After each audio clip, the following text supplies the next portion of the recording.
Hello, Heather here. I'm so excited to be lettering with you with pencils. So I have some updates for you for the upcoming pencils class, lettering with pencils, and I want to show you what supplies you're going to want to have on hand. So here we go. All right, first of all, we've got some downloads. You should have received all of the links in your registration email or the email that you received just recently. This includes the Pencil Day exemplar. This is going to be really helpful for one of the exercises that we have, and you might use this as inspiration to create your own exemplar of lettering with pencils. You may also want to download. You don't have to print these. You can just have these on your screen if you want, if you don't want to print them out, but you're welcome to. This is the exemplar for lettering like an architect. This side is majuscules, minuscules on just the regular lettering with a pencil, and on this side it's using the pressure release. So you will want to have this on hand. Again, you can just use your handwriting as well, but if you want to letter and clean up your handwriting a bit and give it a little bit of a style, we will be lettering like this. You will also want to have the guidelines printed out, and I suggest printing these out at actual size. Now, these are available both in the US letter and the European A4, and each one of these areas is used for a different part of the book. I also gave you a link to the winning list of pangrams, and you will receive a small sticker in your packet that has a pangram. And the pangrams are alphabet sentences, which means that every letter of the alphabet is included in the sentence. So it's great for practice. You don't have to use these. It's just if you're tired of the quick brown fox jumping over the lazy dog, you have all of these wonderful pangrams to choose from that are originals written by other lettering enthusiasts like you. Let's also talk about what you received in the mail from me. You received a yellow envelope, and inside of the envelope, depending on when you signed up, of course, you've got a letter from me. You received a translucent envelope. We'll talk about what's in there in just a second. A small zine, and in this zine, you're going to have these are examples of the 4 different pencils. You'll want to just have this on hand to refer to in terms of hard graphite versus very soft graphite, because that's something that we're going to be talking about, especially when we get into pressure release. You may have also received either a magnet or a coaster, just depending on when you received, when you registered for this class, a sticker, another sticker, and I just love this. This is colored pencil, again, drawn with black wing pencils. And then this is the pangram that I sticker that I told you about. And so inside of the envelope, now very important, depending on when you registered, if you registered between July 11th and July 22nd, you may or may not have received the correct paper. So let me tell you about that. Inside of this envelope, you're going to have 3 sheets of signatures. So this is like a full spread. You'll also have, and it's probably not folded, you'll also have a bookmark and a folded piece of paper, and this is your spine. So make sure you keep all of these. We're going to use 2 sheets for the book, and you have an extra sheet in case you need it, in case you want to have a 3-sheet book, 3-spread book, or you can just use it as an off sheet. Also know that if you registered before July 22nd, that you will have a 2 1/16 or 2 1/8 inch slit in the middle, and that's where your bookmark and spine are going to go. But after this 22nd, if you registered after the 22nd, then you probably received an envelope that had blue washi tape on it. This is for sure the correct paper. Again, if you registered before the 11th, you will have the correct paper. So what's the difference? What's the difference in these 2 papers? The mill, Nina, has several different types of capital bond, different weights, different brightnesses, and some of them have a light cockle finish and some of them are a laser finish that you put through your laser printer. The one that we want to use for calligraphy is the Capital Bond, white, 24-pound, 25% cotton, very important, light cockle finish. You can only get these that I have found through either John Neal Books or Nina direct from the paper mill. So what happened was we had so many people sign up, much more than I anticipated, that I went through all of my paper at John Neal Books. I went to Amazon and I accidentally got the laser paper. Now, the SKUs are very similar. You want B742. Light cockle finish. That's the key. So for those of you who received the laser paper in the mail, don't worry. I am sending you the correct paper. You may receive it later, but I am sending you the correct paper, and that's going to allow you to make an additional book and you getting your hands on the correct paper. So let me show you what that packet looks like. So if you received either before, if you registered before July 11th, or if you received afterwards, if you received one with a blue washi tape on it, you're still going to get 3 pieces, 3 spreads, but this is not going to be cut. The reason why I didn't cut this is because I realized you may not want to use this spine.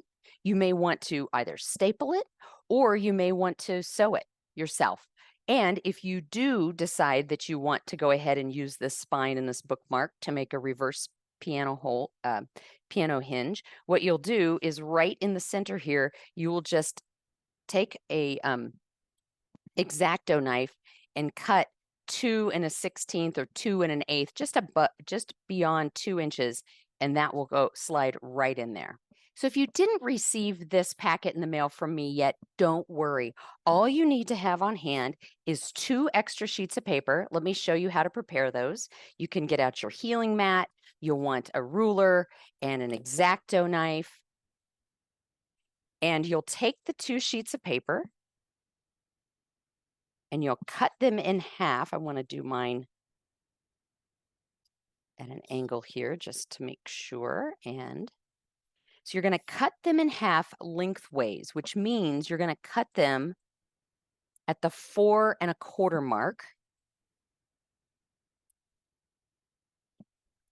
I just make a mark with my X-Acto knife, but you can certainly do that with your pencil. And I'll line this up. Yep.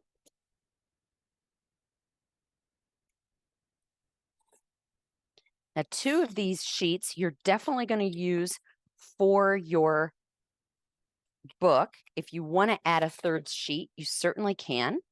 So you'll fold that in half. You can use a bone folder if you want to make a nice fold. Then, with the second one, you're going to cut this one. You can do this a number of ways, but I'm going to go ahead and cut this. This is how I did all of yours. 5 1/2. So you're going to cut this in half.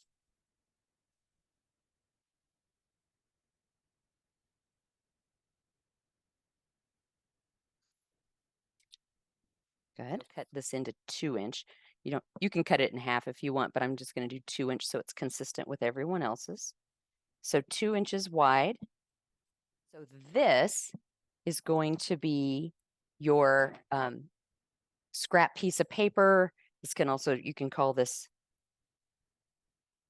something you can put to the side that you can write on and test on. So this should measure 5 1/2 by 2. You can fold this in half. This is going to be your spine.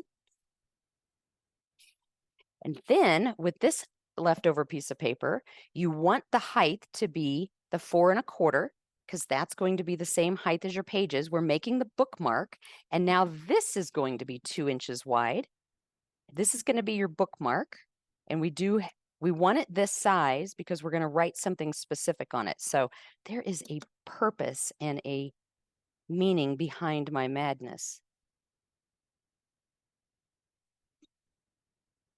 So now this piece of paper is also your scrap. Again, you can put this to the side and you can test different pencils on it, and you're going to leave this plain. Now, from here, if you decide you want to sew it, you can, of course, poke holes and sew it, or if you want to use that spine, you're going to line this up. You're going to start about an inch in and go 2 and about 1/8 or 1/16 of an inch. What you're doing here is you're cutting a little slot, and we'll put this all together at the very end because we're going to work on the pages individually. That will fit right in there. Your bookmark fits in there. And then at the very end, we'll end up putting this all together, folding these back so that you have a spine. So you'll also want to have a little bit of glue stick with you. So that's how you're going to prepare your paper for your book. So what else do you want to have on hand? Well, let me show you. I am going to be using Black Wings Audition Set. So the natural, the 602, the pearl, and the matte. And these 4 pencils go from hard to soft. But if you don't have the audition set, no worries. You can use whatever pencils you have on hand as long as you have 4 different ones. So for instance, this is one of my pencil bags. And I have lots of different kinds of pencils, including my carpenter pencils, different types of drawing pencils. You can see here on the ends of your pencils, they have the different weights, HB all the way to 4B. I think I even have some here that are, this one's a 6B, so that's very soft, and a 2B. And then some more pencils here. So again, take whatever pencils you want. You can even choose to use colored pencils. Now, colored pencils don't have the same kind of grade as graphite pencils, so they're not going to be from H to B. They're just going to be the pigment colors, but they can make a beautiful pattern, and especially with pressure release. So just know you can also add colored pencils to your repertoire. But what I'd love for you to have is at least 4 different kinds, because that gives you at least a variety to work with so that you can feel the differences between these pencils.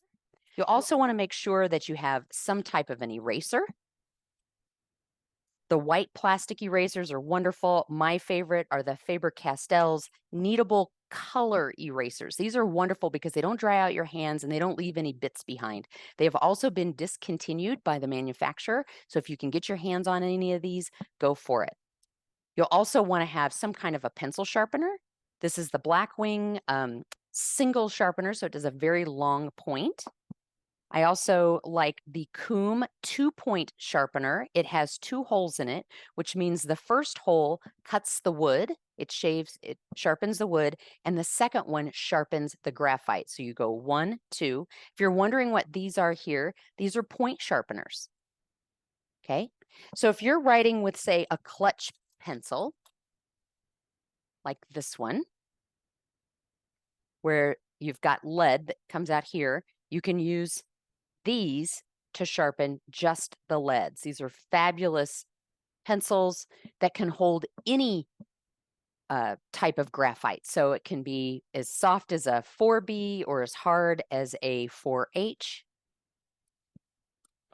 And if you do decide you want to use colored pencils, I highly recommend a pencil sharpener that's made for colored pencils. So this one says normal and this is colored. This is going to be much longer and pointier, and this is going to be wider, and it's going to give you a more rounded edge. Why is that important? Well, because as soon as you put down a colored pencil, if it's got too sharp of a point, it will snap off. That happens sometimes with graphite, depending how hard you're pushing, but it happens all the time with color because it's a much softer and can be a more, even though it's softer, it's brittle in ways as a pigment. Also, notice that on the back side of this sharpener, there's a little window in here because when we sharpen colored pencils, they often break off. And so that's why that's in there. And you want a hand sharpener for your colored pencil. If you have the type that's a winding type, what will happen is that will get, sometimes that pigment will get stuck in there and it's almost impossible to get out. It's like performing surgery. So if you are going to use colored pencils, please have a dedicated pencil sharpener designed for them. You may also want to have some washi tape or a paper clip nearby so that you can use that to attach your guidelines to the paper that we will be drawing on. And finally, you may want to have another drawing instrument that can draw big, bold, and fast using black ink. And the reason why is because when we get to doing some gradients, we want to have a model lettering style. Now, you can certainly draw it, but this is great for if you want to create some letters and then trace them. So we would write on a different paper. I'll give you all the instructions about that. Some of the tools that I recommend having is a Pentel color brush, something that's got a big brush on it, paints in black. If you like brush lettering, if you are a broad edge calligrapher, you might enjoy having a Pilot Parallel pen that writes large black ink. Or if you like markers, you can either use a brush or a wedge or even a round nib to be able to write with, and just have that on hand with some extra paper.